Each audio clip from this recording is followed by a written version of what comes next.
Hola, ¿cómo están? Yo soy Abraham Velasco, dándoles una cordial bienvenida a esta nueva emisión de nuestro podcast del futuro no me acuerdo. Hoy tenemos como invitada a Mariana Torres. Ella es escritora, mujer de teatro, funcionaria pública en diferentes instituciones culturales de nuestra ciudad, de nuestro estado. En un momento más, la charla con ella. Antes de recordarles que nos pueden escribir a nuestros correos, que es imatpodcast@gmail.com y vasudevabram@gmail.com. También decirles que ahora nuestro podcast se estrena los miércoles en punto de las 10 de la mañana. Vamos ahora a pasar a nuestra primera sección, que es el que parte y comparte con nuestra recomendación discográfica.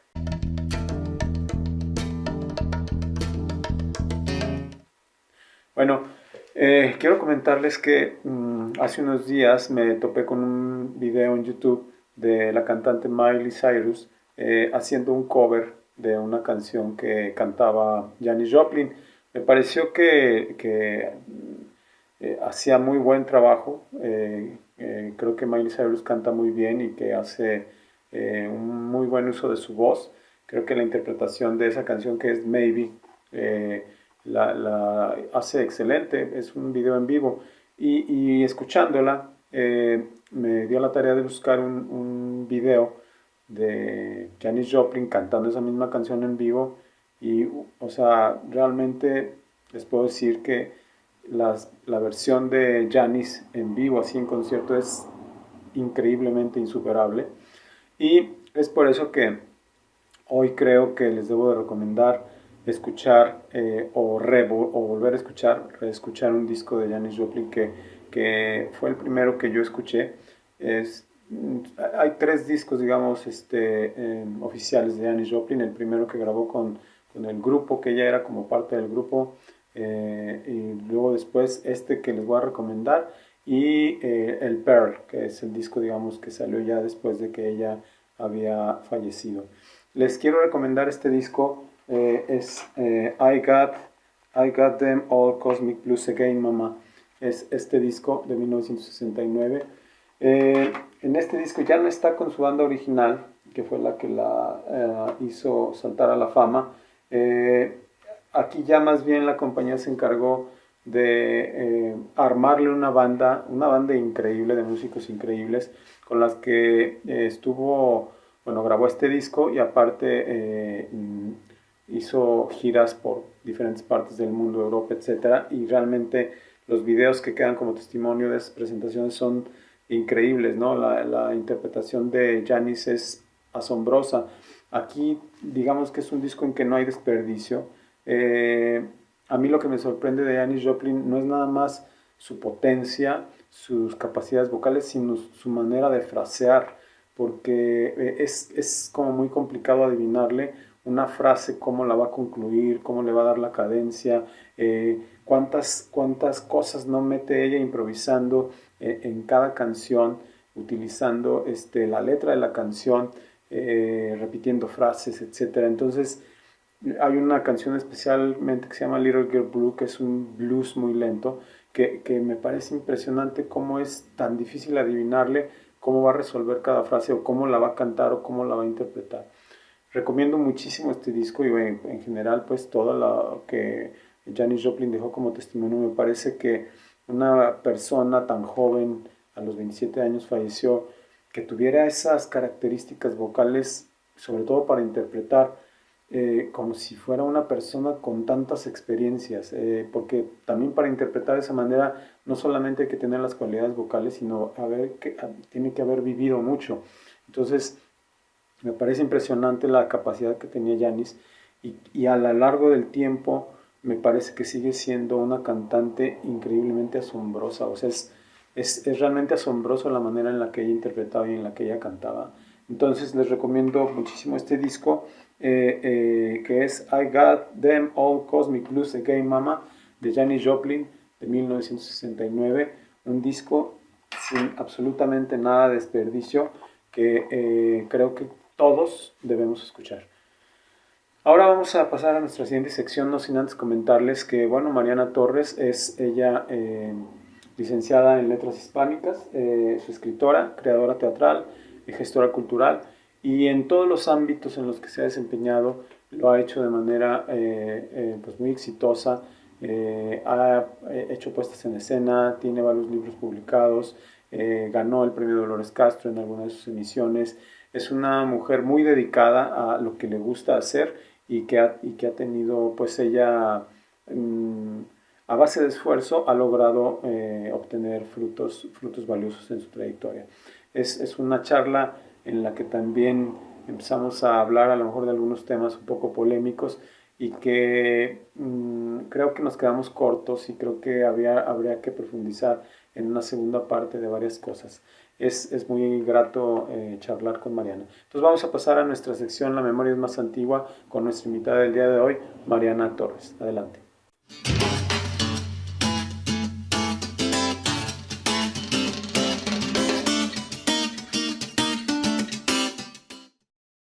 Muy bien, pues ya estamos en nuestra sección La memoria es más antigua con nuestra invitada del día de hoy, Mariana Torres. ¿Cómo estás, Mariana? Bienvenida. Hola, querido Abraham, qué gusto, buenos días. Un buen rato que no platicamos, que no nos vemos, cuando en algún momento, en alguna época, nos aventamos unas charlas larguísimas. Uy, sí, fíjate que el otro día estaba pensando en eso y sí, sí se extraña, ¿no? Esa conversación tan, pues tan heterogénea. Sí, habría Sí, que organizar otra vez alguna más. sí. Mariana, no sé hace cuántos años nos conocemos, pero sí son un buen de años. Yo no sé si tú estarías en la prepa cuando te conocí, pero sí estabas muy, muy joven, yo no tan joven, te llevo algunos años. Ya. Este, pero bueno, pues la idea es hablar de tu trayectoria, de tus anécdotas, que nos compartas tus experiencias. Y pues vamos a empezar por el principio. Eh, mm, ¿Cómo fueron tus inicios, tus intereses en la infancia? ¿Cómo fue tu infancia? Tú no eres nacida en Aguascalientes, ¿verdad? No, no, no. Es una historia un poco, pues larga, porque siempre que me preguntan de dónde soy, digo, ay, es que, ¿cómo lo digo? Nací en el DF, pero de Ujú. muy, muy, muy chiquitita, 6 meses, mis papás tuvieron la oportunidad de irse a vivir a Jalapa, Veracruz. Entonces mis primeros 8 años los viví en Jalapa, pero yo no soy de Jalapa tampoco, ni soy del DF tampoco, porque mi papá tuvo la buena idea de registrarnos en la ciudad donde él nació, que es Reynosa, Tamaulipas. Entonces, mi acta de nacimiento dice que nací en Reynosa, Tamaulipas. Cuando me preguntan de dónde eres, bueno, pues de papel, soy de Tamaulipas. Y pero ya en realidad, ¿de dónde me siento? ¿Cuál es mi casa? Aguascalientes, pues llegué acá en el 89, imagínate, ya casi 33 años. De 33 años en Aguascalientes eres una persona multicultural, ¿no? Sí, porque además entre Jalapa y Aguascalientes estuvimos 5 años en Puebla. ¿No? Ujú. Entonces también yo venía de vivir pues en estas ciudades que son capitales, ¿no? Jalapa, que es una cosa preciosa, Sí, muy sí conozco. cultural, Muy además, bonito. sí, además ese clima tan, tan particular, tan nostálgico, ¿no? Y luego Lluvioso, ¿no? muy lluvioso, ¿no? Sí, Montañoso, sí, neblinoso. sí. Entonces, eso no te creas, ahora que ya estoy grande y que estoy en una etapa en la que empiezo como a pensar en esos tiempos, porque pues hace unos años todavía no ponía tanto énfasis en eso, pero a propósito que hablas de la memoria, he venido haciendo un ejercicio de memoria porque han sucedido cosas importantes en mi casa que luego te obligan a eso, ¿no? Claro. Entonces, pues nada, yo traigo la llovizna, ¿sabes? Traigo la llovizna como en el ánimo. Eh, eh, Es, es sí, como un clima de melancolía, nostálgica, totalmente. ¿no? Y curiosamente, también Aguascalientes, aunque es un clima diferente, este, tiene, al menos yo lo veo en algunos artistas, en sus expresiones artísticas, artistas reconocidos de música, etcétera, hay una tendencia también hacia la depre medio curiosa en Aguascalientes, ¿no sientes eso? Eh, Fíjate que no sé, en el gremio en el que estoy, que es sobre todo escénico, teatral, no lo siento tanto, Mm, sinceramente. Más bien yo siento aquí pura fiesta, o sea, como este ánimo de lo festivo, ¿no? Y además pues estamos en un mm, lugar donde se arma una de las fiestotototas más importantes y más grandes. Entonces yo no, yo más bien justo al revés, Abraham, cuando brincamos a Puebla, que fue una etapa como de mis recuerdos menos quizá presentes, por así decirlo, aunque me pasó algo importante ahí porque fue la primera vez que yo pisé un hospital de apendicitis a los 11 años. mm, Eh, Tengo más presente toda mi primera infancia en Jalapa que ujú, Puebla, ¿no? Pero ujú, cuando llego acá, y ahora te voy a decir por qué lo ligo a lo festivo, y ahí te va, que tiene que ver con una cosa muy, muy personal, y es que cuando yo vivía en Jalapa, yo fui diagnosticada asmática. Entonces, imagínate a una niña saliendo a jugar bajo el chipi chipi todo el tiempo. Siempre había agua. Y ujú. si no la tenías afuera, estaba en tu casa porque había humedades Humedad, y, claro. ajá, mi mamá planchaba las sábanas en la noche para que no estuvieran como rociadas, pues muy, muy curioso. Entonces, yo viví con asma esos primeros años y mis recuerdos eran cada 15 días tratamiento, haz de cuenta, cada 15 días, penicilina inyectada y así. Cuando hacemos el brinco a Puebla, baja un poco porque el clima no me ayudaba. Pero el Ujú, acabose fantástico del asma fue cuando llegué a Aguascalientes, un clima súper semidesértico, y entonces yo me olvido del asma, y entonces para mí también el enfoque es distinto de las cosas, ¿sabes? O sea, me claro. olvido de los medicamentos, me olvido de las inyecciones por completo. Entonces, para mí y es el sol radiante, los cielos abiertos, contrario Claro. allá, que todo el tiempo era una cosa de neblina, todo el tiempo es blanco, todo el tiempo con esta sensación de que pronto va a llover, y acá nada que ver con eso. Entonces, no, yo más bien fue así como un despejarse. Sí, sí, sí Ok, me explico. ok. No, yo lo siento a lo mejor en algunos compositores como Esparza Oteo incluso Ah, Federico Méndez, que es un compositor de música ranchera que hizo muchas canciones para Vicente Fernández y todas sus canciones son, no sé si depre, es que es como una pasión muy down, ¿me entiendes? La que reflejan estos artistas, yo percibo eso. Pero bueno, también tienes razón en la parte festiva. Quizá yo no lo siento tanto porque yo no soy nada festivo, pero, pero bueno, bueno, bueno, eh, es que tú ya te acabaste la fiesta de 3 vidas futuras, o sea, por eso claro, también. claro, eso es cosa del pasado. Oye, ¿qué te iba a decir? Muy bien, pero bueno, entonces con estos brincos, y curiosamente, fíjate, yo pensé, no sé, tenía la idea que eras del norte, yo tenía la idea que eras de Reynosa. Pero De bueno, papel, eres, de eres una papel, sí. persona, eres con un origen así medio complejo. Oye, toda esa infancia en Jalapa, una ciudad tan llena de cultura también, y luego tu traslado a Puebla y luego ya acá en Aguascalientes, ¿qué intereses tenías como niña? O sea, ¿en qué te entretenías? Porque bueno, claro, los niños siempre están jugando, etcétera, pero ya tenías así como los intereses en lo que has hecho de tu vida profesionalmente en la cuestión teatral, en la cuestión de las artes. Fíjate que al teatro llegué como después, no tanto, pero te estoy hablando ya más adolescente, ya acá en Aguascalientes, o sea, ya, y Ujú, ahora cuento por qué, y esto siempre lo cuento, ¿no? Pero antes que el teatro fue la literatura, ujú, perdón. Es decir, yo recuerdo mucho en Jalapa que a mí me gustaba mucho rimar.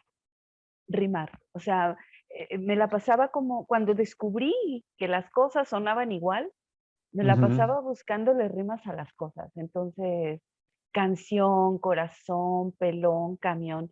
Y entonces yo hacía como unos mini intentos como de pequeños poemitas, ¿no? Porque además los libros que había en casa no eran propiamente especializados para niños. O sea, tú sabes que en esas épocas los papás compraban la enciclopedia, el Tesoro de la Juventud y estas cosas, como más bien pensando en enriquecerte académicamente, ¿no?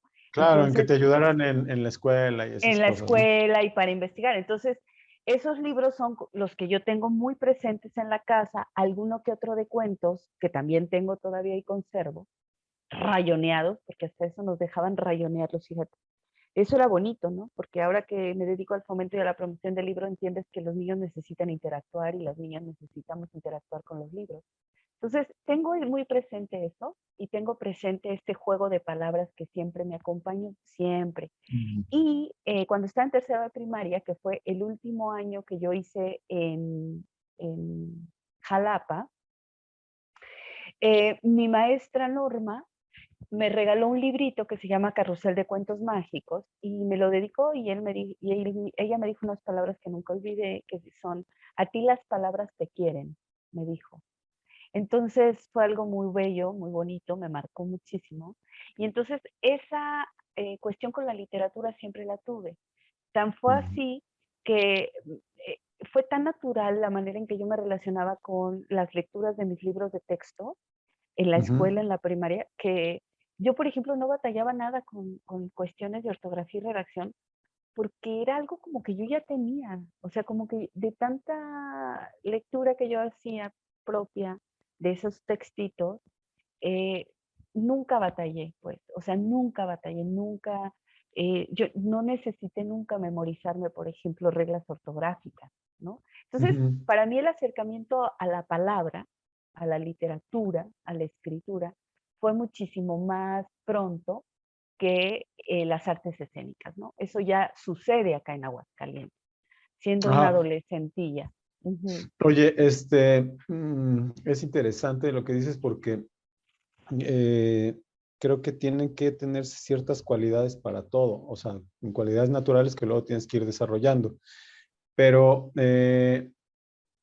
ese interés tú lo manifestabas en esta cuestión de juego mental, de rimar, etcétera, de jugar con las palabras, pero dices que no había literatura propia para niños, pero no sé, hojeabas, leías algunas cosas de las enciclopedias que había en tu casa y empezabas a como hacer un cúmulo de información en tu mente o cómo era. Porque digo, la lectura y la escritura pues se tiene que practicar, o sea, se tiene que leer y se tiene que escribir, no nada más es una cuestión mental. Claro. Sí, a lo que voy con que no había libros en la casa especializados para niños es porque, en efecto, había estas enciclopedias más de tipo de consulta y lo que contábamos eran los libros de texto gratuitos, ¿no? Y había uno en Ujú. particular que te daban cada año, que era el libro de lectura. No sé si Ujú. recuerdas, ¿no? Y ese sí eran No, a mí, selecciones. yo estuve en otra etapa. Soy de una generación más antigua, que, que, Ay, que, que curiosamente, digo, hago el paréntesis, también en la primaria nos acercaron mucho a la literatura y en general las artes de diversas formas, pero eran como iniciativas personales de los maestros que teníamos, fíjate. Perdón. qué bien. No, y eso es lindísimo porque además es real, o sea, yo siempre he pensado, la escuela se puede estar cayendo y no tener más que un pizarrón todo feo y demás, pero si el espíritu del docente está ahí, no Claro, importa, me explico. Entonces, bueno, claro. pero eso ya es entrar en otro tema. El Sí. asunto acá es que a mí esta cosa con la palabra era a través de esas lecturas y tengo, te juro que hasta las imágenes todavía en la cabeza, de esos Ujú. libritos de texto, de esos, luego eran fragmentos, por ejemplo, de García Lorca o de Ujú. Carlos Pellicer, o sea, Claro, autores clásicos, pero digamos que hacían una selección para niños, según el claro, grado, ¿no? claro. Y me acuerdo del Toro Toronjil y todas estas cosas súper Ujú. que ahora veo y sí ya suena uno como viejito, pero ay, qué bonito era, o sea, eran libros muy bonitos. Y entonces, Sí. ese fue como mi acercamiento.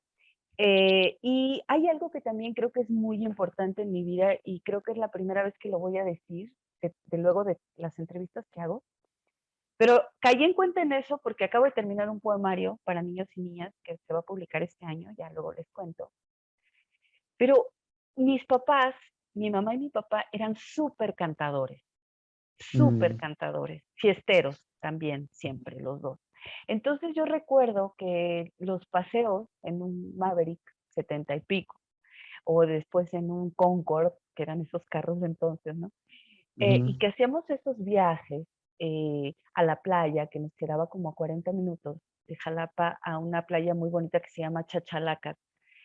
ujú. eh, cantaban, cantaban. Y ponle tú que lo que cantaban, por ejemplo, mi papá cantaba corridos del Piporro, ¿no? Mm, Que además es súper lindo porque son una, es un ingenio brutal sí, y son muy simpáticos ese tipo y son las letras son muy divertidísimas. ingeniosas.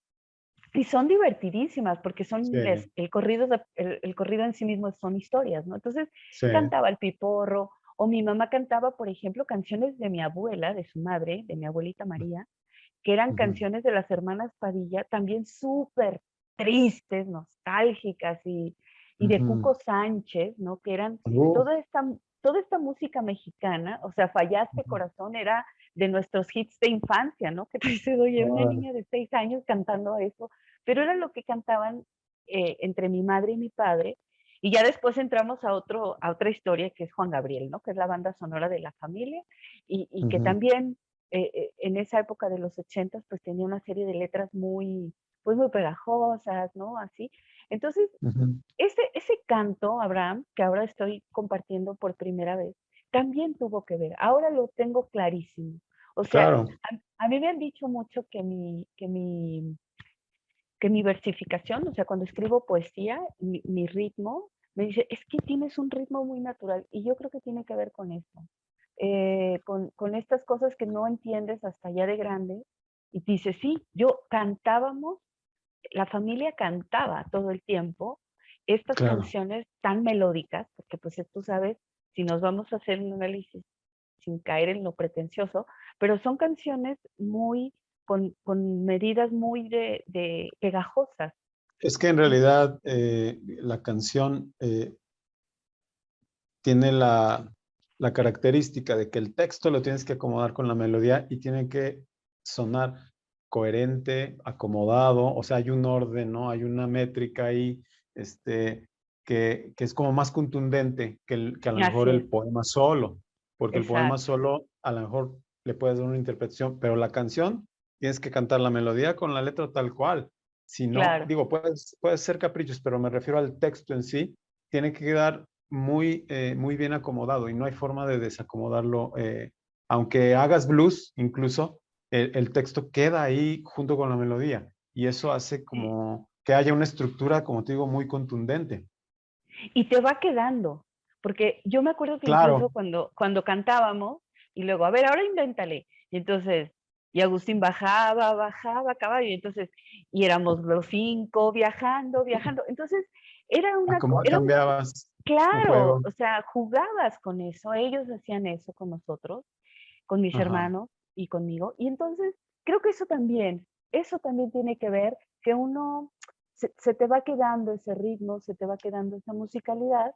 Y bueno, ajá, es así como yo empiezo sin saber, porque eso ya lo sé ahora, a abrir como mis sentidos a la palabra dentro, la palabra cantada, la palabra en estos textos de la escuela, las rimas que me gustaba hacer y bueno, pues así es como de entrada, creo yo, tengo ese boom al universo literario, así de entrada, como te estoy hablando de los primeros años, entre los 5, 9 años, o sea, muy de hecho, chica.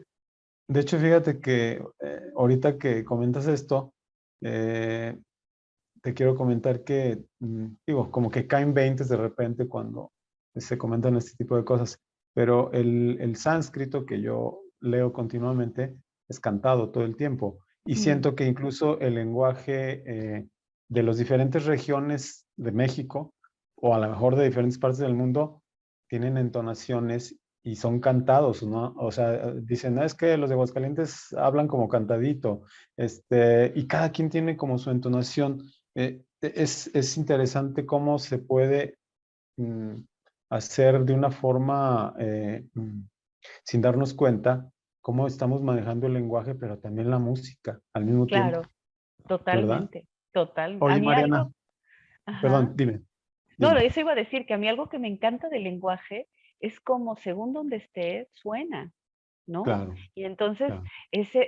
en mi casa jugamos mucho porque aparte tenemos oído para que se nos contagien los acentos. Entonces, este, los acentitos y cómo se va cambiando de lugar es Ujú. súper divertido, ¿no? Y eso Sí, tiene que ver pues sí, con el área geográfica donde está. claro, el cielo que pisas. Oye, Ah, Mariana, con todo este interés por la literatura, no sé en qué momento lo harías consciente, digo, ahorita pasamos a la parte del teatro, pero de niña, ¿realizaste algo, escribiste algo, participaste en algún concurso infantil o alguna cosa así? ay, pues va a estar mal que yo lo diga, pero siempre fui ñoñota, entonces siempre estaba participando en concursos, siempre en temas de el poema a la mamá o Mm. el poema de la patria, ¿no? Entonces ahí me verás como a los 7, 8 años diciendo, bandera, qué bonita, es, tus colores, bien bonitos, y cosas así si tú quieres, pero Ujú. sí, o sea, yo entre eso y sabes también que fue importante ahora que lo señalas en razón de los concursos, el tema de la declamación. Ah, O claro, sea, sí. yo declamaba. Ahorita la declamación, la verdad es que es algo que desde hace mucho dejó de gustarme, ya no me gusta nada. Incluso me invitan a concursos y con toda la pena del mundo les digo que no. Pero pues yo era de las de cajón. Y ahí empiezo yo ahora a hacerme como mis propias puentes y digo, claro, ya eso era escénico. Ajá. Ujú. O sea, Claro. declamar ya era escénico. Y Ya es una parte intermedia entre la palabra escrita o pensada, y la palabra ya expresada frente a un público. exacto. Entonces, ahí, uy, yo era, decía mi madre, es que eres el chilito de todos los moles, porque sí, tiro por viaje, concurso de oratoria, concurso de declamación. A veces, aunque yo no quisiera, me elegían, ¿no? Los Claro. maestras o así, porque siempre también tuve muy buena memoria. Órale. Ajá. Entonces, Oye, dime. ¿y qué, o sea, crees que esto de la declamación que se practica tanto en las escuelas es un buen ejercicio para los niños? Yo creo que sí, definitivamente en razón justo de una vía para acercarte a la palabra, totalmente. El tema es que eso no es propiamente eh, lo único, ¿no? O sea, el Claro. tema es cuando luego en las escuelas lo ponen como lo único o la manera en la que la poesía es eso, declamar, y no. O sea, yo digo, cualquier medio que sirva para abrir boca está padrísimo, buenísimo. Pero ya cuando, no sé, de repente, ¿no? Que se vuelve medio pesado, que te dicen que para todo quieren que haya declamación o que para todo, no, dices, bueno, es que hay otras maneras, ¿no? Claro. Ahí es donde. Oye, y bueno, ya estando en Aguascalientes, adolescente, tú dices que aquí ya resulta que te interesas por las cuestiones del teatro.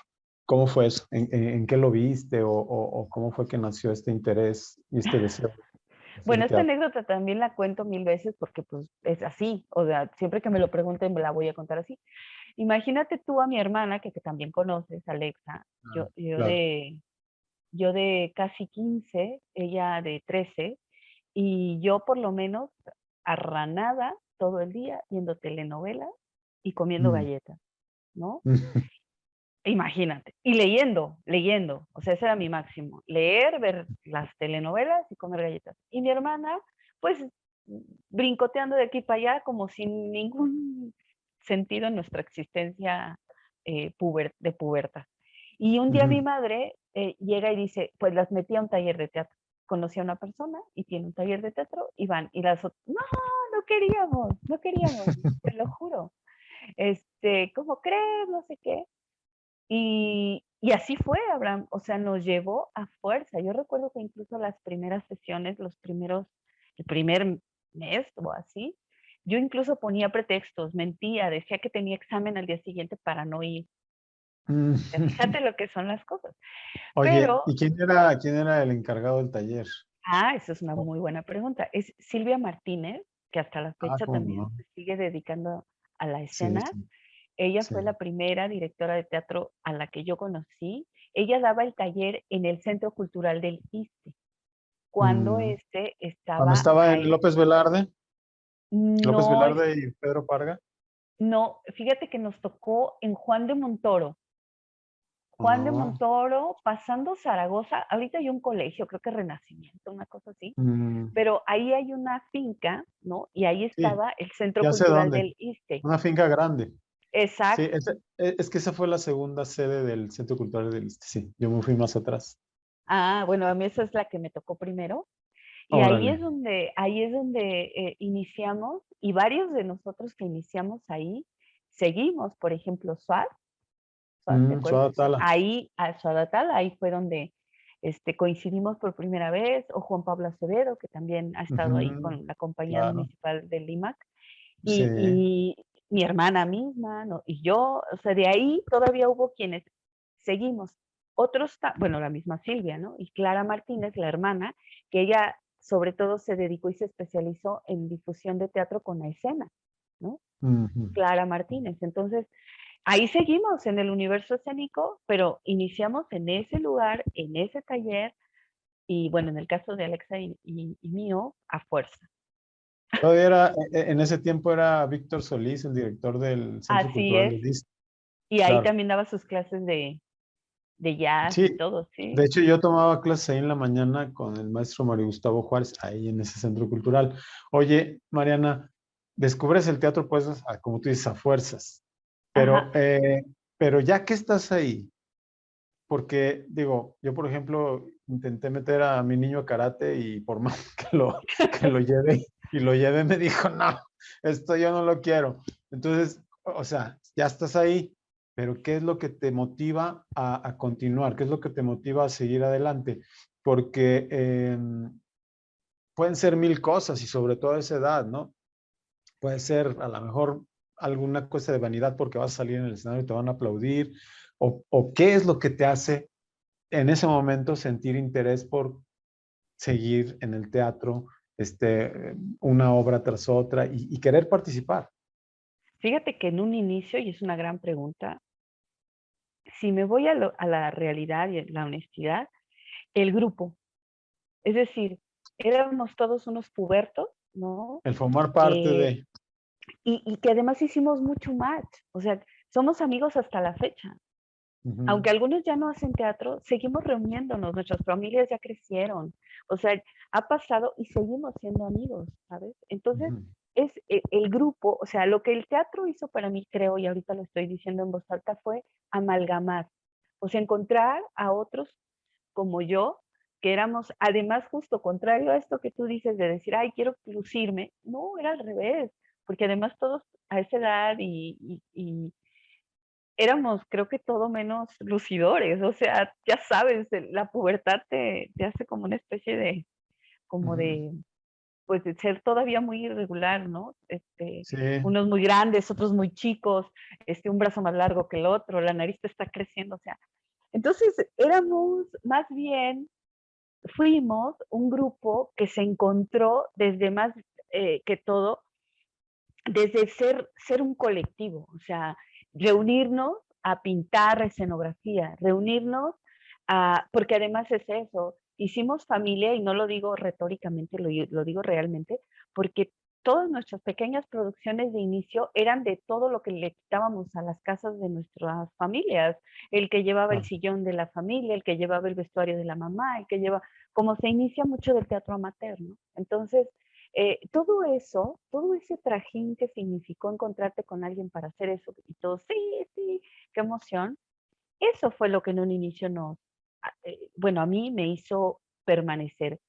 Conforme avanzas, te vas dando cuenta, y te estoy hablando de que para eso, pues fueron 2 años, que fue ya la edad de prepa, de empezar a decidir qué ibas a hacer de tu vida, ¿no? Y entonces Oye, ahí viene. Mariana, qué importante también la participación y la colaboración de las familias en todo este asunto que dices, vamos a sacar el mueble de la sala para llevarlo a la presentación que tenemos, que tus papás te lleven, te traigan o te compren lo necesario, ¿no? O sea, es muy importante que los padres, la familia se involucre también en apoyar este tipo de cosas que son muy buenas para, pues, para los niños, niñas, para los adolescentes, ¿no? Claro.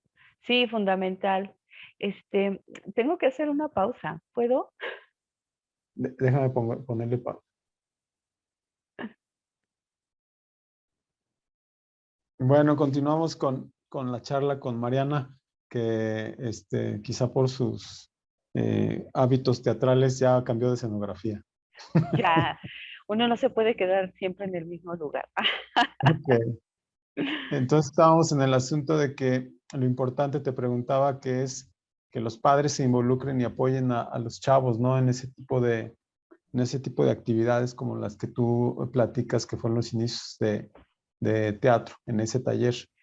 Pues fíjate que yo creo que el apoyo en cualquiera, ¿eh? O sea, al final tú decías un poco antes de este corte medio abrupto de la importancia de que haya un contexto familiar que sustente y soporte, ¿no? Lo que en un momento dado uno de los hijos o hijas quieran hacer. O sea, puede ser arte, puede ser deporte, puede ser ciencia, puede ser lo que quieras, pero sí es muy, muy, muy esencial, pues, en ese sentido, que haya un respaldo. Y en ese tenor, pues yo la verdad es que tuve papá y mamá muy alcahuetes, porque ah, en cuanto yo decidí que quería dedicarme a algo relacionado con el arte y la cultura, la verdad es que siempre apoyaron, desde un inicio, ¿no? O sea, de hecho, pues sí se sienten orgullosos y orgullosas, o sea, mi papá y mi mamá del camino que cada hijo tomamos, ¿no? Y eso es súper Claro. bonito, porque ahora que yo soy docente y que veo que llegan los estudiantes a querer estudiar actuación, valga la redundancia, Ujú. el contexto tan adverso que tienen, empezando por su familia, ¿no? Oye, Mariana, en la parte de la literatura, pues ya nos comentaste cómo era tu interés casi innato y tenías las cualidades también desde muy niña.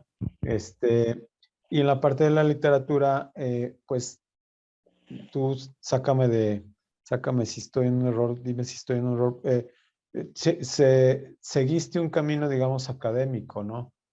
Tienes una licenciatura en lenguas hispánicas, En letras, ajá, letras letras hispánicas. hispánicas, pero en el teatro, la formación, no sé si fue en ese mismo sentido académico, aunque sí hay una academia, pero ¿cómo fue el desarrollo en el mundo Bueno, teatral? ajá, estuve mucho tiempo haciendo teatro amateur, o sea, mucho tiempo me refiero, pues desde los casi 15 hasta los 18 años, ajá, o sea, Ujú, 3 años que fueron la preparatoria y no sé si a ti te pasa cuando haces remembranza de tu propia historia, que dices, ujú, me tocó un momento muy clave para que sucedieran cosas. Y, por ejemplo, a mí me tocó un momento muy importante allá en 1994, que es ujú, cuando me toca entrar a la universidad, elijo, porque yo siempre estuve entre letras, filosofía, teatro, ¿no? Entonces me acuerdo que me aventé un tour con mi mamá. Fuimos a Jalapa, fuimos a San Luis, fuimos al DF para ver el tema de la universidad, porque yo dije, yo quiero estudiar teatro, ¿no? Y eran las universidades que en aquel momento pues tienen las carreras, ¿no? Como tal. ujú. Entonces, porque yo ya no quería seguir haciéndolo amateur. Entonces, al mismo tiempo que yo estoy haciendo ese tour, hago el examen de admisión acá en la Autónoma de Aguascalientes y coincide que en ese mismo año se abre aquí el Centro de Investigación Teatral en Los Arquitos, ¿no? Que era Claro. una carrera en un nivel más técnico, pero de actuación. Entonces yo lo que decido en ese momento es, porque sí hice exámenes, de hecho en la Universidad Veracruzana me aprobaron y todo, pero yo entro a letras en, en agosto y en enero, febrero del 95, o sea, un semestre después, entro al CIT, o sea, este Centro de Investigación Teatral que encabezaba el cuerpo académico Alcibiades Saldívar y que estaba entre sus docentes, pues, Efraín de la Rosa, Rafael Santa Cruz, Pita Zaragoza, que eran como los maestros de base, ajá, Ujú. y entro a hacer las dos carreras al mismo tiempo. En la mañana me iba a la universidad a hacer letras y en la tarde iba a los arquitos porque pues era una carrera de 3 años y el propedéutico. Entonces, pues salí el mismo año, en el 99, en agosto salí de letras, no, en agosto salí de actuación y en diciembre de letras. Y me aventé los dos programas, ajá, para no irme de Aguascalientes y poder equilibrar la parte académica también en el sentido escénico, ¿no? Entonces Ujú. puedo hacer estas dos carreras y fue una verdad, una fortuna enorme porque a la par que estoy en Los Arquitos, viene otro momento importante para el Teatro de Aguascalientes y nacional, que es el Programa Nacional de Teatro Escolar, ¿no? Este Mm. programa que empieza a capacitar de manera más profesional a las compañías que entran al Programa Nacional de Teatro Escolar. Entonces, está en 1996, me toca ir con otros colegas, otro reparto, a la Casa del Teatro del maestro Luis de Tavira, que es un referente a nivel nacional, Claro, ¿no? sí. Y entonces, a la par de estar en la escuela del CIT, me toca esa experiencia de teatro escolar y reafirma este hecho de que el teatro tiene que profesionalizarse, porque además el programa de teatro escolar, lo que su prioridad, además de montar obras para niños y niñas, era que el actor y la actriz que participara fuera un trabajo. O sea, tú entrabas al teatro a las 7 de la mañana y salías a las 3 de la tarde porque dabas 2 funciones y te Ujú. pagaban quincenalmente o semanalmente. O sea, ya era un concepto de profesionalizar, ¿sabes? Entonces, Ujú. todo esto va como concatenándose, pegándose ahí a mediados de los 90 y es como yo, este inicio amateur, divertido, lúdico, familiar que tenía el teatro en aquel taller Seolín, que se llamaba así, Seolín, que significa en náhuatl el primer movimiento, pues empiezo a tener como esta, esta conciencia de empezar a hacerlo ya de manera profesional, ¿no? Y es así como brinco de la preparatoria a entrar a una universidad y a una escuela de actuación en forma, pues con toda la seriedad que eso implica, ¿no? O sea, es un camino distinto al de la Claro, literatura, pero en un punto totalmente se empatan. claro. Mencionas un concepto que creo que tiene muchas interpretaciones y me gustaría saber tu punto de vista. Ya sé cuál. Hablas de profesionalización. Ajá, Una cosa es tener una actitud profesional ante lo que haces. claro. Eso es una parte de ser profesional.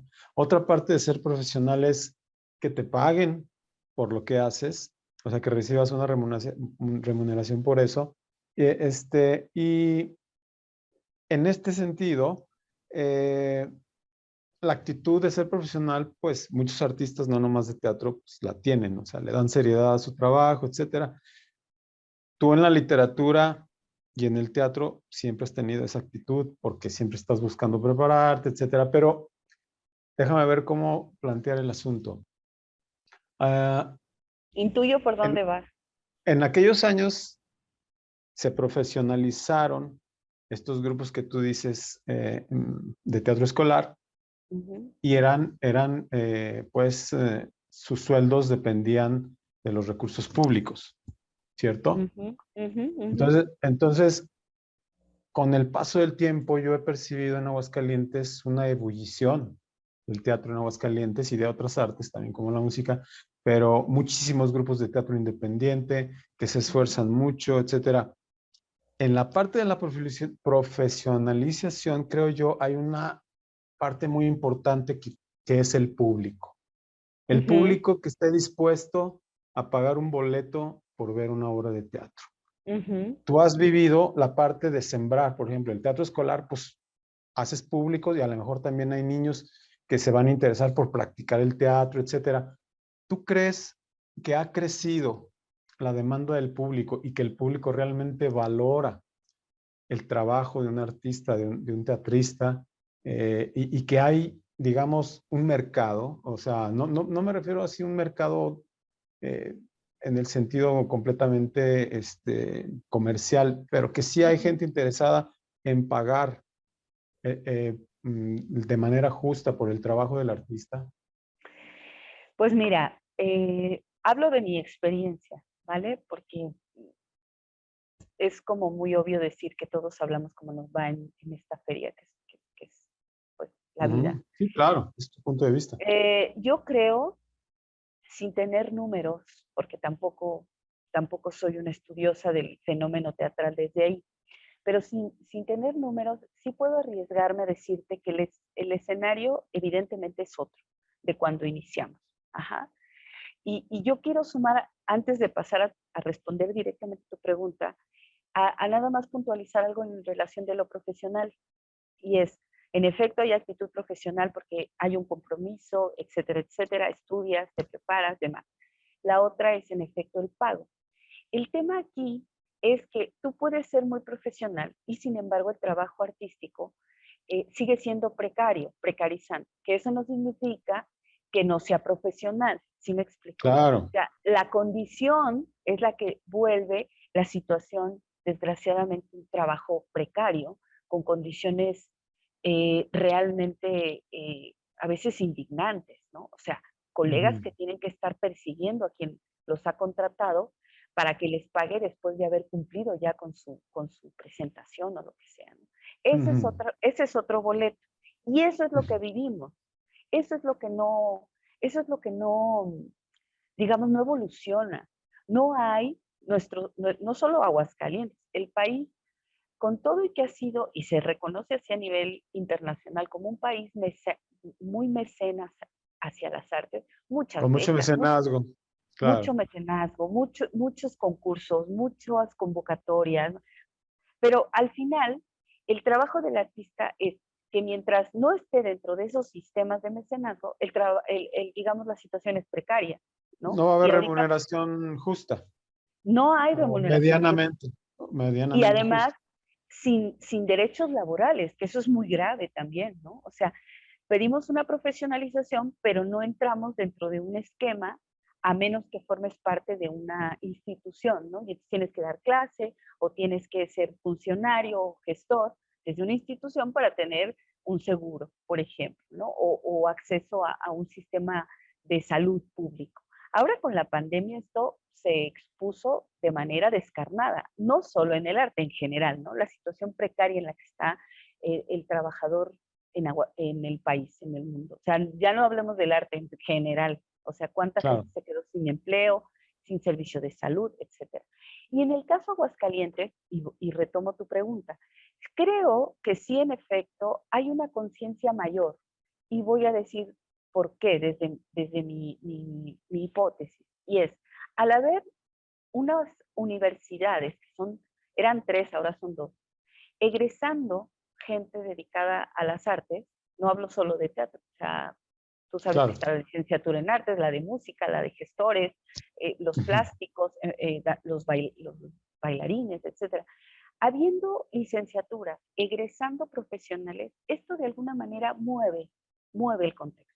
Lento, despacio, no en la velocidad ni en, digamos, en la dimensión que se quisiera, pero a diferencia de hace años que no había nada y que ibas a los montajes porque te invitaba el cuate o la amiga, ahora ya hay familias que tienen egresados en esas carreras. Eso ya cambia el panorama, ¿no? O sea, ya la gente sabe que hay profesionales que están estudiando y esto a la hora tanto de ir a pagar un boleto o incluso cuando se trata de recaudación de fondos para montajes, para cortometrajes, para lo que quieras, hay una conciencia distinta en las personas. Esto sí lo creo.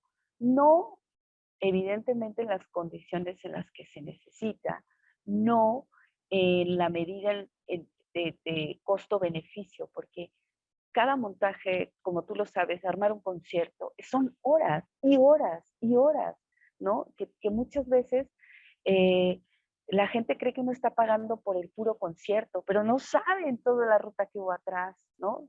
Y eso nadie lo está pagando, ¿sí me explico? Nadie te paga por ensayar acá en Aguascalientes, nadie. Es muy Claro, raro las veces que realmente recibes una remuneración mínima por tus horas de ensayo. Entonces, desde esa perspectiva, te puedo decir que sí, pero no.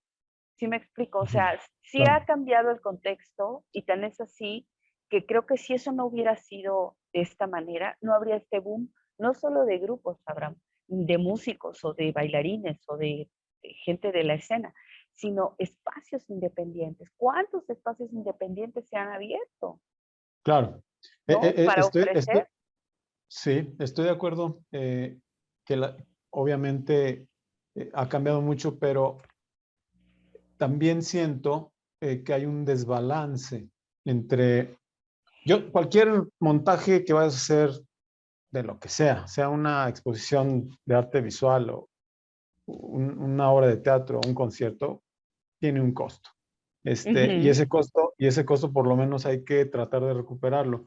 Y por eso a veces se trata de conseguir patrocinios, te puedes acercar a una institución, te puedes acercar a la iniciativa privada, haces un trabajo de gestoría, ujú, que ese es otro de los campos en los que ujú. el artista se entrena eh, como de una manera medio inconsciente, porque lo haces porque lo tienes que hacer, no sabes al En la principio cómo, praxis, en en la la praxis. praxis.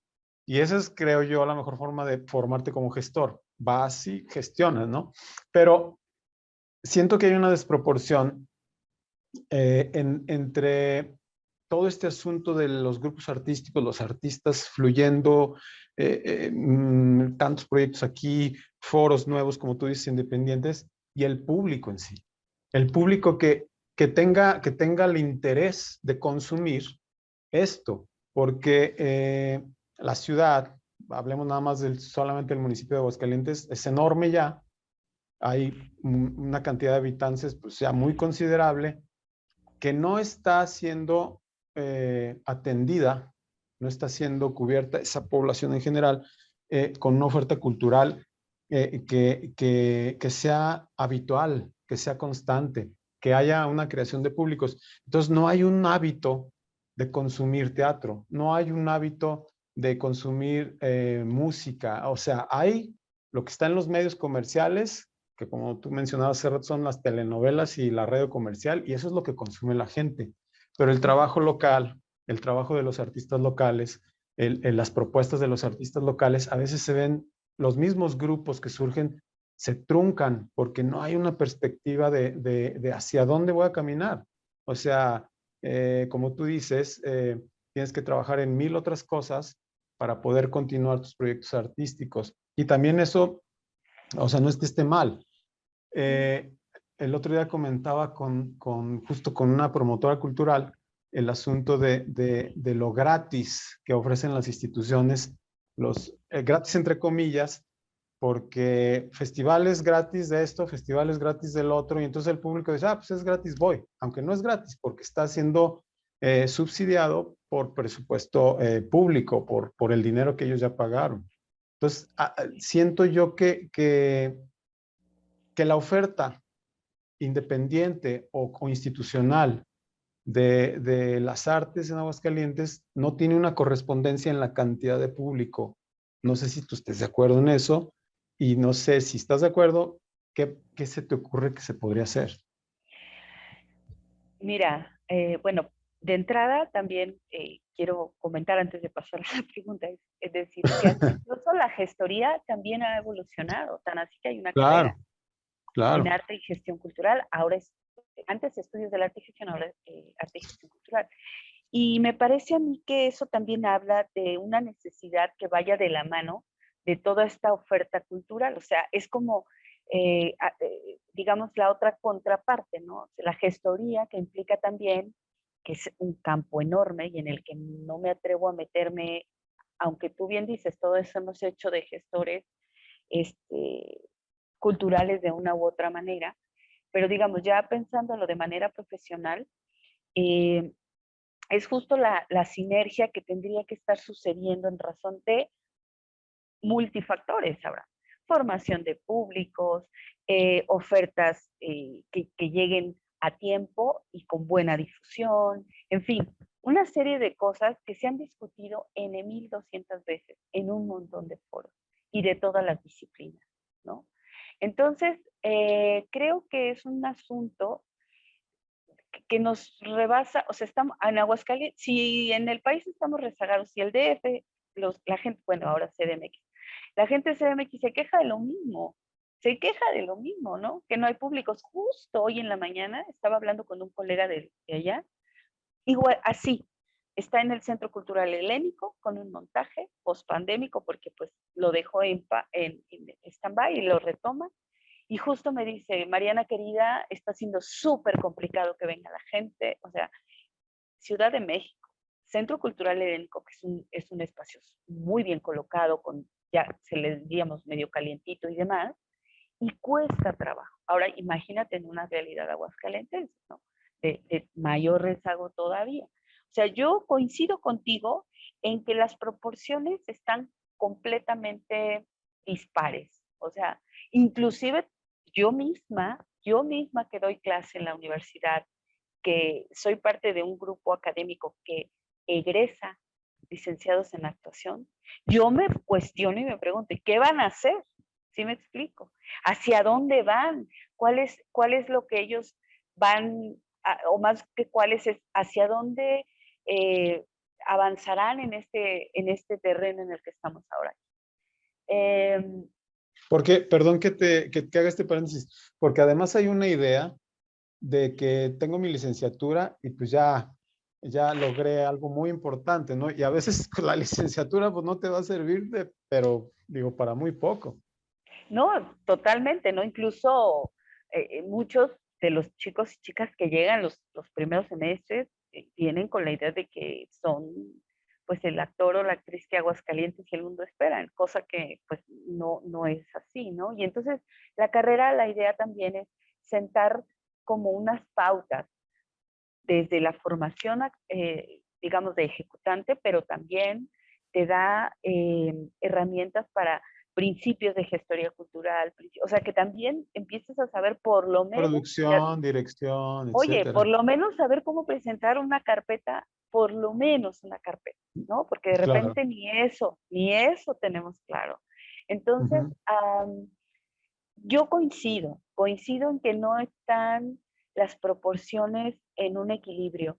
Hay público, pero no hay quizá productos que les llamen la atención. También está el asunto de que hay espacios que también dices, bueno, están cobrando tal cantidad y tú piénsalo por una familia de 4, ya son casi 1,000 pesos el puro boleto, ¿no? O sea, todo es como no hay un equilibrio real, ¿no? No existe, eso es una realidad. Pero llámale optimismo, llámale necesidad de creer en que lo que uno está haciendo tiene una cierta relevancia. Yo siempre tengo esperanza, o sea, siempre creo que, eh, que va a haber manera de hacer las cosas, Abraham. O sea, porque la otra es, si con tantos años que llevamos sobre este discurso, de que no sucede, de que estamos mal, de que no hay públicos, de que no hay formación de nuevas generaciones que paguen, si no hubiéramos hecho nada, imagínate, o sea, nos hubiéramos sentado desde hace 20 años que hemos hablado de esto, porque no es la primera vez que se habla de esto. Entonces, Claro. yo sí prefiero pensar y me conviene, además, me conviene porque yo soy formadora de nuevas generaciones. Me conviene, me da un respiro pensar que también la cosa se está dinamizando. Luego todo lo queremos dejar como esta cosa del espacio y del teatro convencional. Y hay un montón de cosas que la gente Es joven. lo que te iba a decir, Mariana, es que siento que también hay una responsabilidad tanto en el artista que ya está egresado o que ya ejerce, que ya practica su arte, como también de las nuevas generaciones de estudiantes, porque creo que hay que, como tú dices, diversificar, ¿no? O sea, el teatro no tiene que ser siempre en el teatro. O sea, hay, Exacto.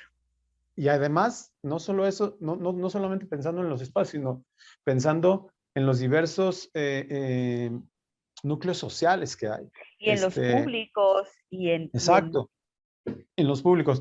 Digo, y estamos hablando de artes escénicas normalmente, pero por ejemplo en la literatura, que tú has publicado varios libros, darle difusión a un libro, que el libro se venda. Tienes un libro publicado por una editorial importante, aparte de las instituciones locales.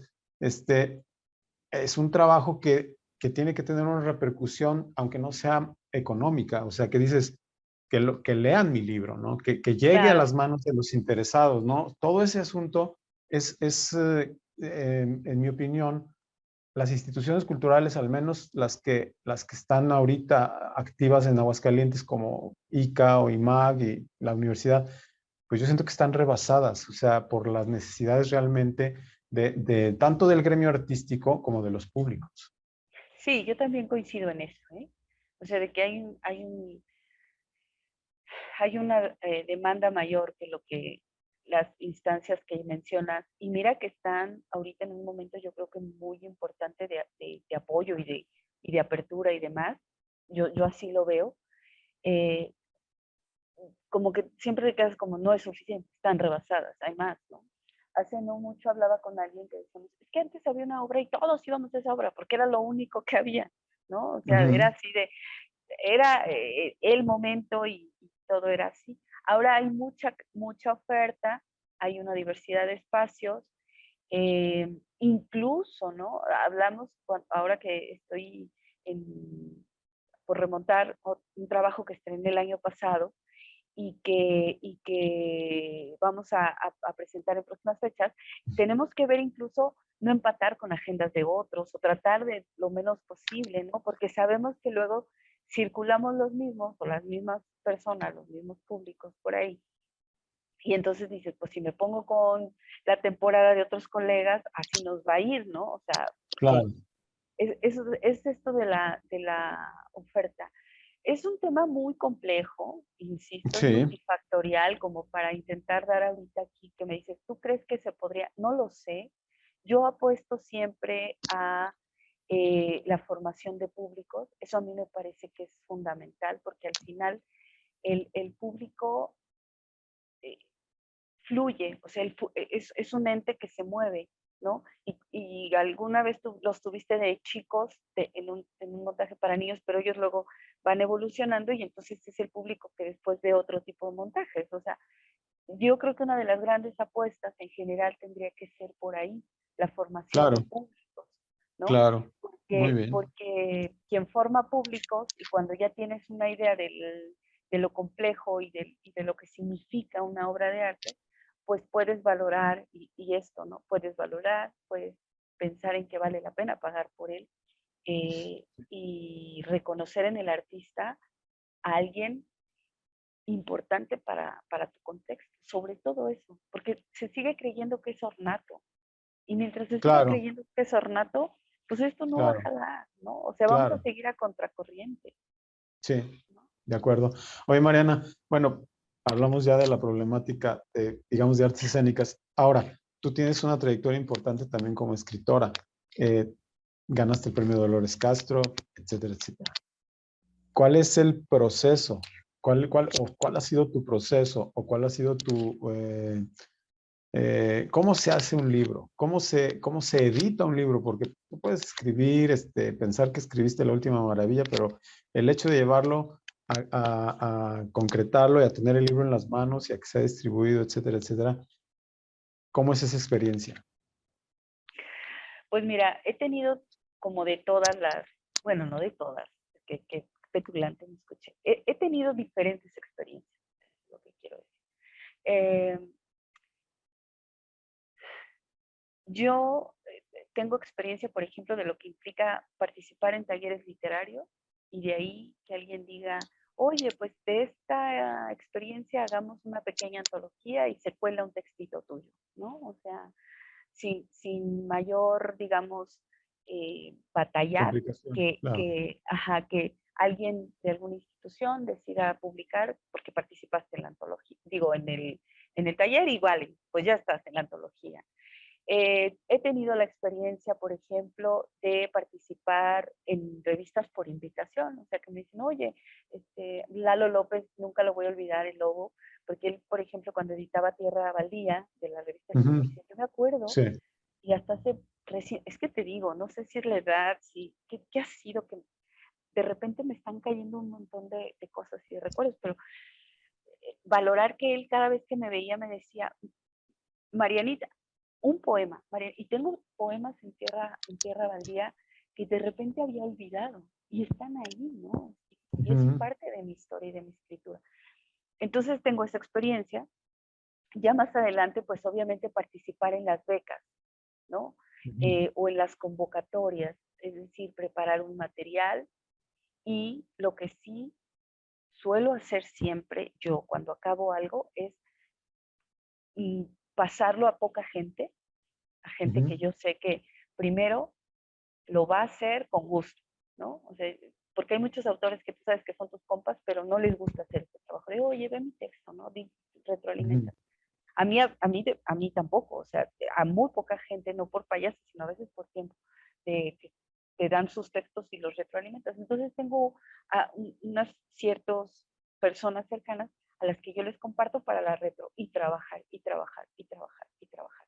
Y entonces, pues esa es el siguiente paso en mi caso, de repente una convocatoria.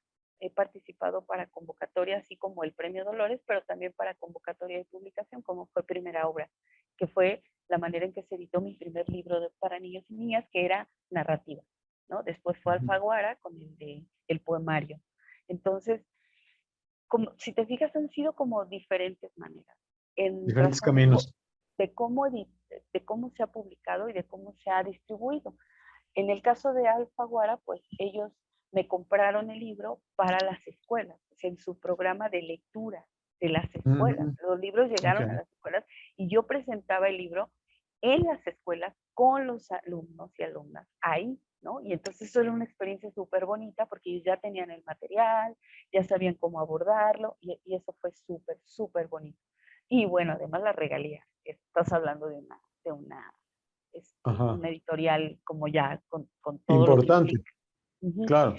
Pero en el otro sentido, pues no es así, o sea, te pagan con los libros, te pagan con las presentaciones editoriales, en fin, o sea, es otra manera. Lo que sí es que nada es fácil, es mucho del trabajo o sea, yo los libros, y lo cuento por ejemplo con el Dolores Castro, ese libro pues tardó a efectos reales 3 años en ver la luz, porque en lo que lo escribí fue un año, en lo que lo llevé, me arrepentí, lo fui a recoger. Yo había entrado en un año Órale. antes de esa convocatoria, me arrepentí, te juro, lo fui a recoger, lo fui a rescatar y lo vuelvo a meter al otro año. Ajá. Ujú. Entonces, son 3 años, más el año de impresión. O sea, te fijas, son Ajá. 4 años en que ese libro vio la luz. O sea, también eso es algo que en mi caso ha sido una constante. Un libro que yo publico es porque ya tiene un cierto tiempo trabajado, ¿no? Se, Una se- cierta. se tiene que gestar. Yo así soy. Por ejemplo, este libro que comentaba, creo que al inicio de la entrevista de el nuevo poemario para niños y niñas, ese libro tiene 3 años. Y era una cosa que ni era para niños, que iba por otro lado. Y durante 3 años ese libro evolucionó, evolucionó a lo que va a ser ahora, que es otra cosa que yo espero que guste tanto como a mí me gusta el libro, y cuando lo ves y dices, oye, va a ser una cosita pequeña, sí, es un poemario de apenas 20 hojas, una cosa así, pero tiene un trabajo de 2, 3 años antes, era otra cosa, evolucionó, lo volví a sacar, no funcionó, lo cerré y luego otra vez. O sea, esa es mi experiencia, ¿sabes? Y no tener prisa, o sea, no tener prisa. Si tienes prisa, Claro, pues al menos en mi caso, yo hubiera dejado de escribir desde hace mucho. O sea, para claro. mí todo ha sido como, como en un tiempo de oleaje, o como dicen, En su de tiempo, ¿no? largo aliento, Además, de largo claro, aliento. O sea, no ha sido, este último de Lima, pues fue un año, poco más, claro, ¿no? En lo que lo escribí, en lo que lo limpiamos, en lo que se generó la coautoría, en lo que se entregó la pandemia, el retraso, tal, fue un año y medio, claro. ¿no? Entonces, para mí la literatura es paciencia, la literatura es el no precipitarse, la literatura es el temple de entender que necesita su propio tiempo. Cosa que Claro, no me pasa en el teatro, ¿eh? En el teatro es diferente. Mis no, procesos son... en el teatro es hacer un cronograma, porque si no, nunca montas nada, nunca presentas nada, ¿no? No, y tengo la experiencia de montajes, por ejemplo, con Alcibiades y con Marcela Morán. Y, oye, de 2 años de montaje y no daba luz y llega un punto en que dices, ¿qué está Yo pasando? me tardé justo con el Cibiades en el proyecto Social Sub 2 años, porque hicimos la música y nos entrenó como actores, nosotros hicimos de actores, Yo me etcétera, acuerdo etcétera. de ese montaje. Este, Sí, entonces ¿cómo fue no? Sí. una cosa compleja. Mariana, aparte de, bueno, tu trayectoria en la literatura, tu trayectoria en el teatro muy diversa, porque a veces dirigiendo, a veces actuando, etcétera, tienes aparte otros dos terrenos muy importantes, que es la docencia, y otro lado que es sumamente importante, que es como un ejemplo también, en mi opinión, de que practicar, estar inmiscuido en cualquiera de las artes, tiene muchos campos de actividad y muchos campos de acción y muchos campos de oportunidad, que es, tú has sido servidora pública en diversas instituciones y en diversos cargos, encargada o directora de la Feria del Libro, estuviste en el Ciela, ahorita tienes otro cargo, y paralelamente has llevado todo. ¿Cuál es digamos, obviamente el trabajo es remunerado, te da una subsistencia, pues, digamos, solvente, pero, pero te gusta hacerlo, o sea, trabajas en lo que te gusta, ¿no? Háblanos de eso, porque todo está emparentado, todo lo que haces está emparentado, o sea, no tienes que, como dicen, vender tamales los sábados para poder continuar en lo que te gusta, ¿no? O sea, todo hace un clic. Pues, ay, ¿qué ha sido trabajo, Abraham. O sea, Ujú. yo no lo puedo definir de otra manera. He aprendido a decir que no es suerte, porque durante mucho tiempo yo pensaba que era suerte. ¿No? Es que he sido, y de eso decía, es que he tenido mucha suerte. No, a raíz de muchos procesos personales que he llevado, ¿no? Entre ellos la docencia, la maternidad, la terapia, ¿no? Es decir, un caldo de cultivo, he aprendido a reconocer que esto es puro trabajo. ¿Sí? Y sobre todo, eh, un trabajo que donde he procurado hacerlo así, soy humana, me equivoco, la riego a morir también, pero por lo pronto quedarme con la conciencia de que lo que hice lo hice hasta, hasta el tope, ¿sabes? O sea, no, es cierto que he sido funcionaria toda mi vida, yo desde que egresé entré al instituto, yo traje una solicitud de empleo amarilla, me entrevistaron, o sea, yo entré al instituto de verdad dejando una solicitud de empleo y en un proceso de entrevista y quedé, estoy hablando del 99, de 1999. Entraste a Casa Terán. Sí, aunque yo no dependía de Casa Terán, era lo que en aquel entonces era el Departamento de Literatura y Ediciones. Sí. Después eh, se cambió y se generó una dirección, que es la dirección editorial, y ahí seguí trabajando. Pero yo entré a Casa Terán, al Departamento de Literatura y Ediciones, y el cargo era coordinadora de fomento a la lectura para niños. Así Ujú. entré yo en el instituto. Sí, me acuerdo. Sí, y de ahí para el Real. Pero a lo que voy siempre es que he procurado, más allá de ser una burócrata, con horario godín y demás, he procurado,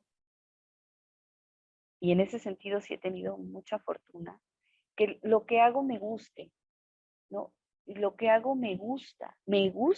O sea, eh, aunque a veces los procesos administrativos cada vez se vuelven más asfixiantes, más intolerantes, más cuadriculados y castrantes, porque así son los procesos administrativos, desde que, desde que tienes que meter un documento que te regresan en Perdón, 40 veces. Mariana, perdón.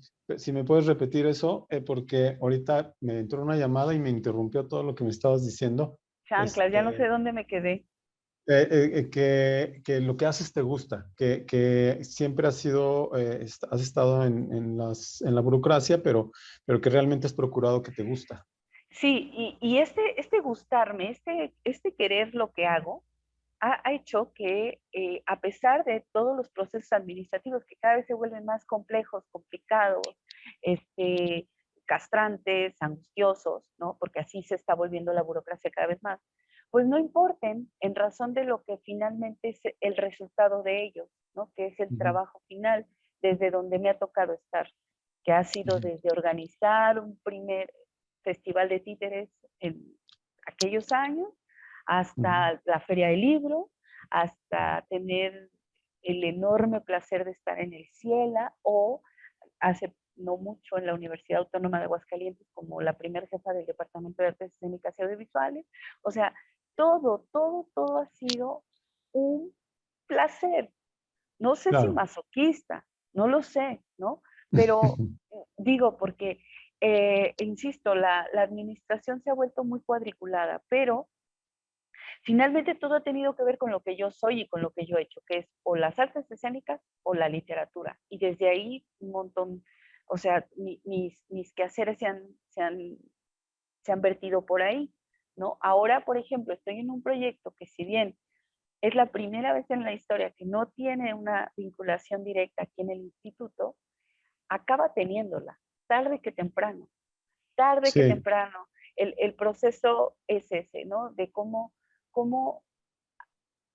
tiene que ver con cómo procuro que lo que hago sume a lo que yo hago a mi vez. O sea, yo en vez de decir, ay, estoy en un área donde no es lo mío, no, ahora estoy escribiendo un poemario sobre geología.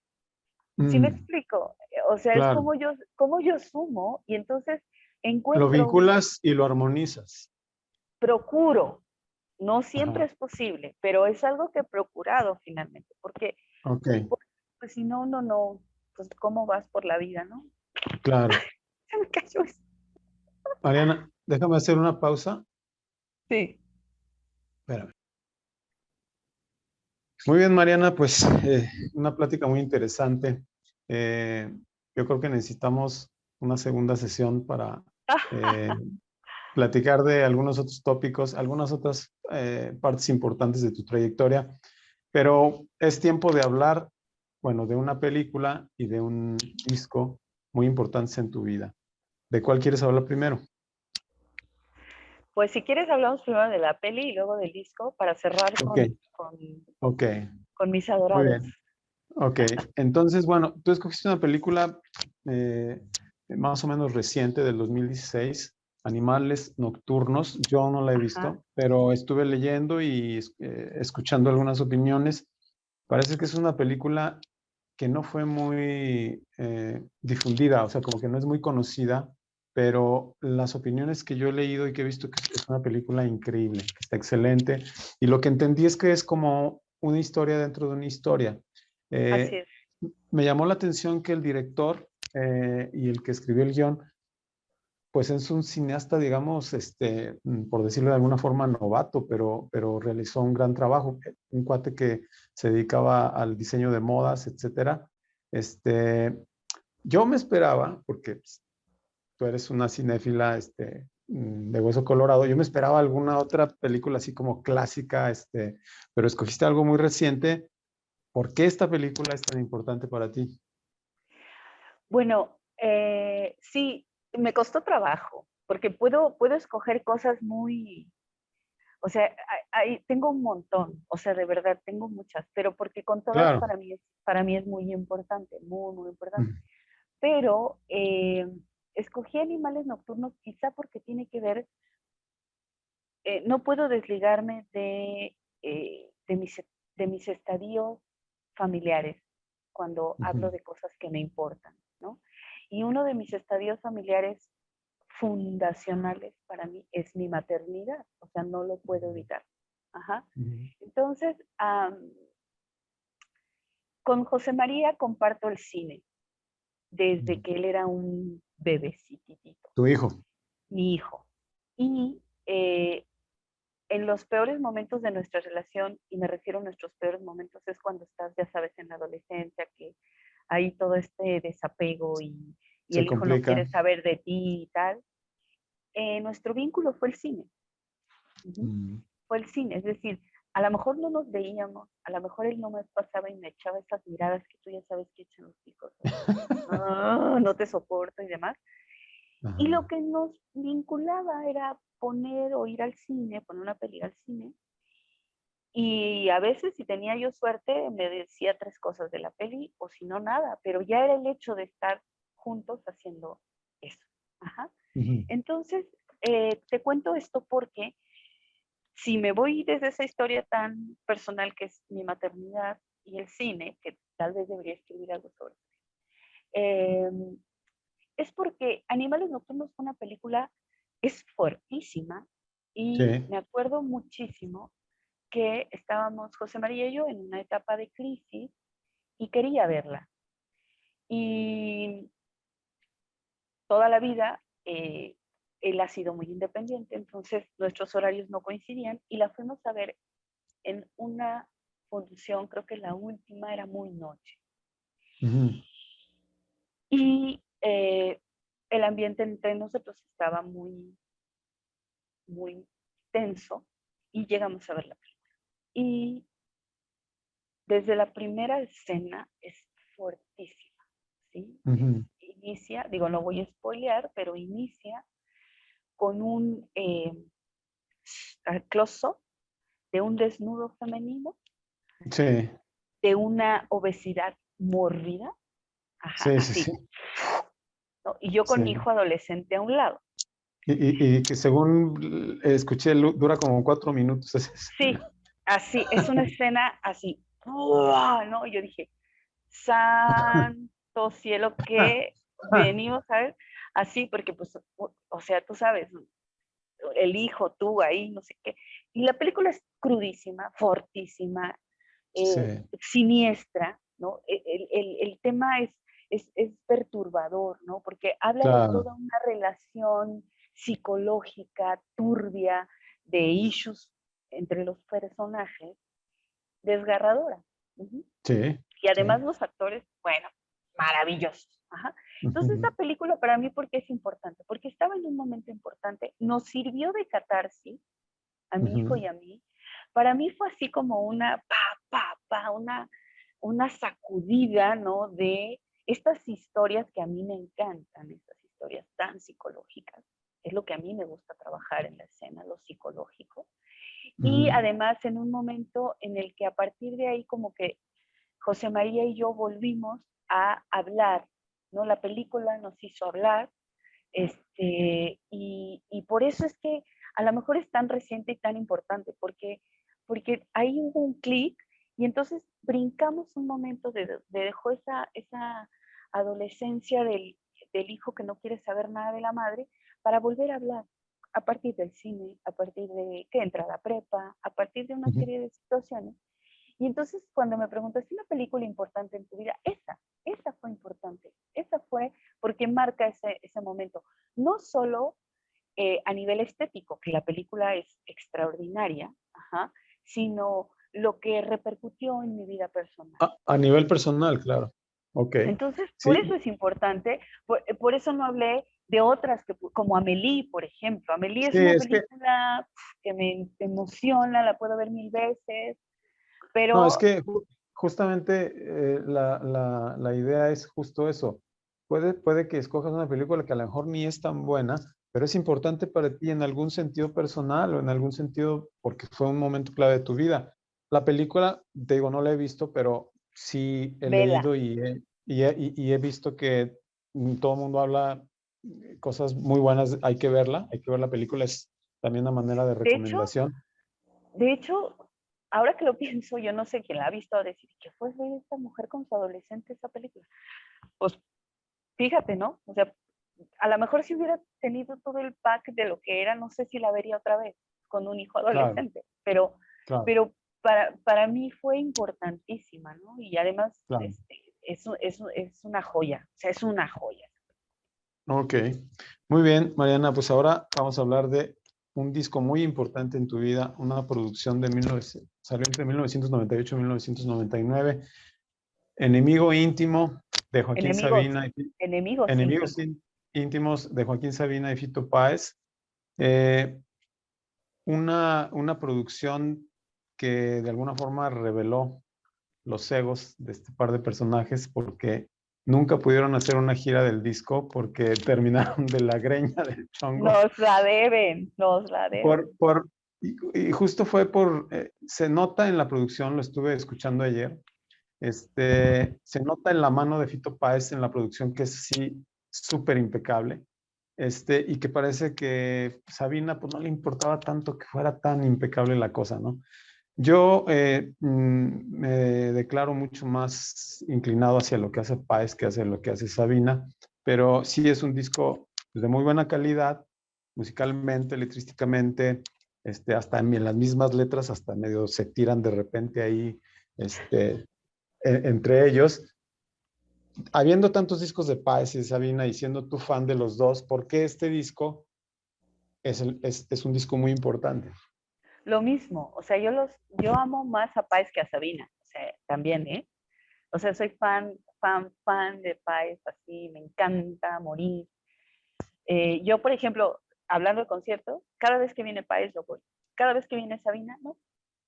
O sea, Ujú. está padre ir y me encanta también, pero pues, si no, si me lo pierdo no pasa nada. Pero si viene Páez y no fui, me quedo Ah, así. ajá. Y este disco también tiene que ver directamente con una, yo no, yo aquí sí, para que veas, no es mi terreno, en razón de decir, ay, letrísticamente, bueno, letrísticamente No, sí, no. o sea, pero musicalmente, no sé si están sonando bien o no, no tengo idea porque no es lo mío. Sin embargo, también tiene que ver, y lo asocio directo con un momento específico en mi vida, un momento intensísimo, que tiene que ver con las hijas de Doña Chayo, o sea, con Marcela, con Suaz, con Alexa y conmigo, ¿no? Ujú. La primera vez que lo escuché fue con ellas. Tuvimos una etapa importantísima de nuestra vida que nos cimbró a lo que somos hoy, las cuatro, cada una en su terreno, cada una desde sus espacios, pero es un terreno con el que yo conecto con ellas. No sé si ellas conmigo y con ese momento, yo sí, ajá, pero Ujú. me acuerdo que lo oíamos y lo oíamos y lo oíamos y viajábamos y lo escuchábamos y lo escuchábamos. Entonces está asociado a qué? Al teatro, está asociado a la fiesta, está asociado a las tristezas de cuatro veinteañeras descubriendo el mundo, está A la asociado amistad.